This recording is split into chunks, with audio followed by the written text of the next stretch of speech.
In this video, guys, I'll be showing you my exact setup going into the new year. Because I got a comment and they're like, hey, can we see some behind the scenes of your Nikon setup? And over the years, it has changed. But over the years, I have also decided to go more and more practical, minimalistic, and less fancy.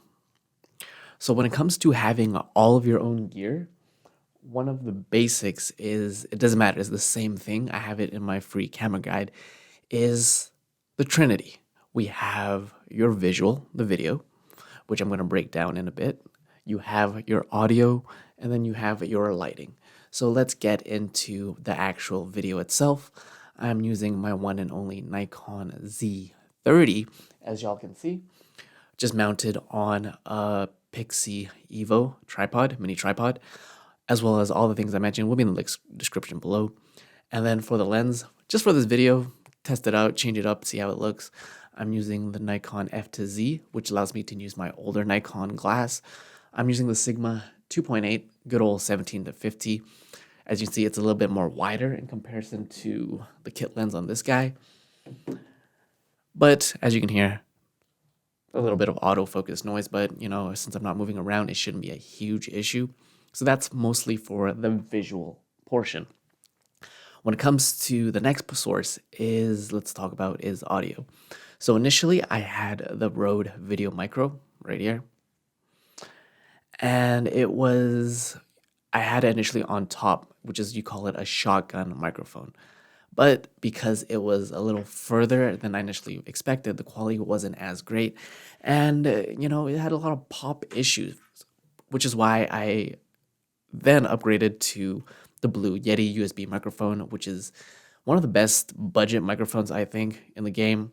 I have it hooked up directly into my monitor right here, going into Premiere Pro, recording straight from there externally. And that's how I get this super high quality audio, which is on par with anybody's podcast. So that's my audio, the Blue Yeti. Nothing too fancy, and I'm not recording any external audio except for the ones that I'm using with the Nikon Z30 by the built-in microphone, just to sync that up. And next is lighting, right? Lighting is everything. For this lighting setup, all I have is I'm using my ring light. I have it tuned down to a little bit, I would say, a little warm tones with the ring light, not directly at me because that would give you those ring light eyes, to the side, Rembrandt lighting style. And I would usually have that swapped out with this softbox right there. And that's all you really need is one main source light, your key light, so you can light your subject. As you can see, I am pretty well lit, which lets me have the abilities to shoot this camera at 1/60, 2.8, and 100 ISO. So I have that ring light pointed down right at me. I have this little ambient light to the right. You guys can't see it on this camera, but this camera, if I turn it off, looks a little darker. It's just a little bit warm tones. You can't really see it on this lens, but it does add a little bit of a warmer, little subtle warmth to the overall image. And then I have this Govee lamp light just to have brighten up the little mood. And then this right there is the newer soft box. I have one of them. They come in two pairs, but that's just there for decoration. I usually swap this out with this being my key light, main light. Really depends on the look that I'm actually going for. That's how this lighting setup would look with just the ring light itself. Gives more power to the lamp light, so there is that purple shade, but I can change that color. See, let's make it green to match my hoodie. Should get red. No, let's go green to match my hoodie. So I have that. So I just have one key light right here. Is the ring light. And then I have that ambient light that you can't probably see on this lens. So maybe I can move it here.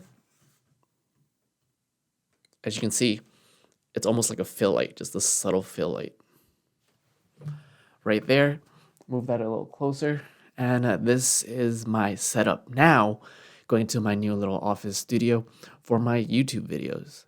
And as you can see, it's the exact same thing. You break down exactly what visual that you want your camera, Whether that you can swap that out with your phone if you're entry, you can swap that out with a full frame if you're a little bit more serious, or just pick yourself up a APS-C camera. And then you need to figure out, okay, how is my lighting situation, right? So I decided to get a ring light right here, but I can also swap out this ring light for a softbox. Turn off my ring light. And as you can see, I would need to bring the softbox a little closer and then up my ISO, which I will. And this is how the lighting would look if I would just use a softbox as my main key light. As you can see, it takes up a lot more space, but it is overall much less harsh in comparison to the ring light. So I usually swap that out between the two, depending on the look and the mood. And like I said, that is my setup for now. It always changes. Sometimes I like to put the camera here or maybe here, and you see this backdrop. But I feel like this is the most comfiest. It looks the most YouTuber-esque right here. And that's my setup, guys. Everything I mentioned will be in the comments below.